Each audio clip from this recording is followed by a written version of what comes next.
All right, so I'm actually redoing this recording now. The day is April 1st. It's 8 o'clock in the morning. I'm back home in The Hague. Sorry for being away for a while. I was with a friend. We traveled from Amsterdam to Hungary to Budapest to rent a car and to volunteer at the border between Hungary and Ukraine. And yeah, I thought of doing something different for once and share my experiences and share my thoughts. This is your global security flashpoint with a focus on humanitarian response at the border between Hungary and Ukraine at Zahony.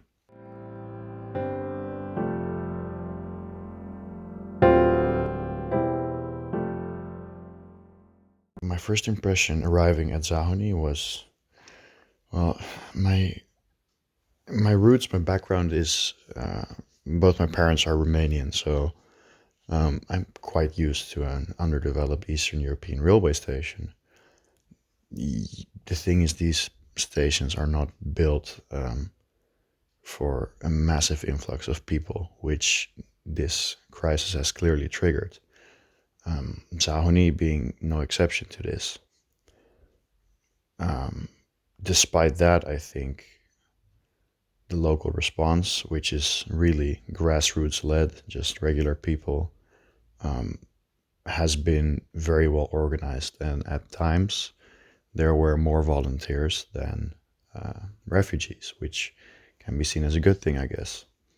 However, the inflow of refugees depended really on the benevolence of the customs agents. So, despite the EU having triggered the European Protection Directive, I'm not sure if that's the actual name, but it's the directive that enables the EU to take in a large number of refugees. It was created after the Yugoslavian War of Disintegration, and it was triggered, I think, at the start of March to make it more easily accessible for Ukrainian refugees to come into the EU. Despite that, I don't know if that's an Hungarian thing or just an EU thing. It's still quite a messy process. I cannot speak for other countries, only for what I've seen.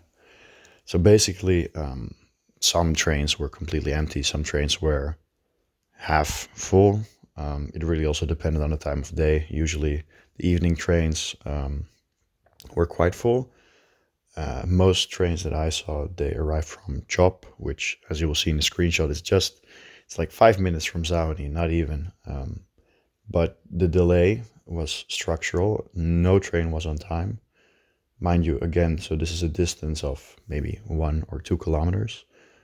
But people were stuck at the border, sometimes for 3, 4, 5 hours, leaving it very unclear for them what the future might hold. And yeah, what did I see when people disembarked from the train? I guess worry, uncertainty, lack of trust. I mean, people's lives were at times reduced to one very heavy luggage. Despite it being very heavy, it still wasn't enough to carry, sometimes a life's worth of memories and items and possessions, etc. I spoke with one of the refugees, asked them, like, what's the plan? And they were like, well, this train was supposed to go to Budapest, whereas the information we were given was, okay, there is no way that the trains from Ukraine are directly entering Hungary, like not farther than this border post, Zahony. So what people had to do was come in, get a new ticket, get on the next train, which was at times free, not always. But it's even these, like, it sounds very simple because all you had to do was like walk 5 meters, get a ticket. But, these people's world, it was completely shattered. So even something simple like that, they managed logically, I'd say, with a lot of mistrust. And, we were there to help them. And, kudos to everyone that was there. I was volunteering together with a friend at the Hungarian Reformed Church. They were one of the first organizations to respond. Basically, what we did was, after the incident, the war started, we started to email like crazy to the big organizations like UNHCR, the Red Cross, in all bordering countries. So Hungary, Poland, Slovakia, Romania, um,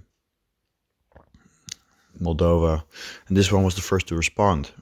Other than the Hungarian Reformed Church, there was also an organization that was concerning itself with providing food to the refugees. There were a group of um, Russian and Ukrainian heritage Israelis, which were super helpful. Um, Other than that, there were some other local organizations, smaller ones. Um, but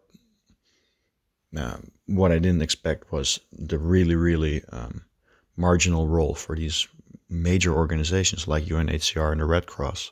There was one afternoon when two people from UNHCR came in. It appeared they just showed up to, I don't know, monitor some developments. It wasn't really clear to me, and then they left. But despite that, we got high visits almost every day. So we did 6 shifts, some in the morning, some started in the morning at 8 and ended at 8 at night, and some started at 8 at night and ended at 8 in the morning. First day, we had a visit from the president of Hungary. The second day was a visit of the American embassy. And the third day, we had a visit of the Minister of National Assets of Hungary, and also the former deputy mayor of Budapest, and also the head of communications of the current government.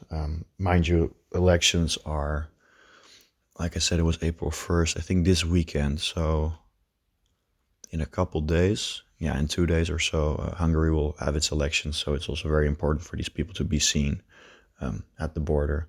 And this doesn't only apply for the Hungarian politicians that showed up, but also for the American embassy. It was, if I can be honest, quite a disgrace.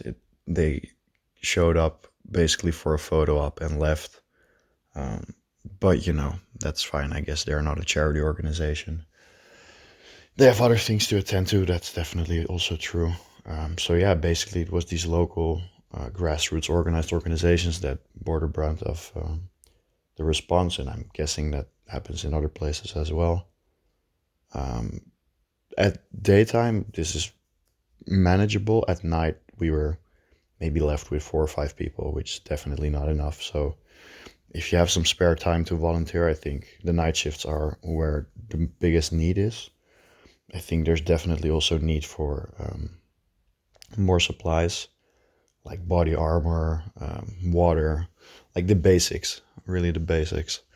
The facilities we had, let's see. So we had the train station where people could get like free coffee, tea, food, information about their further destination, tickets. We had the tent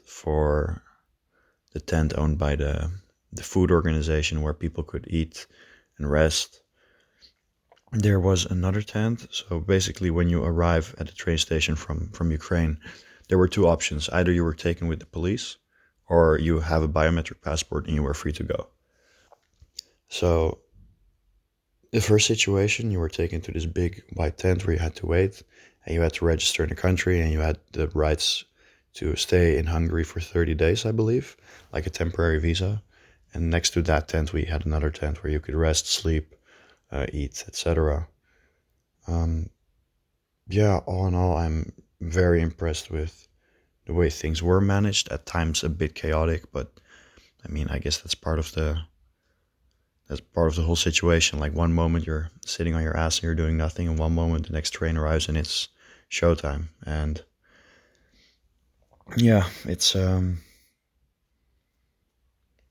been a very impressive experience for me. People from Kharkiv, people from Kiev, people from Mariupol.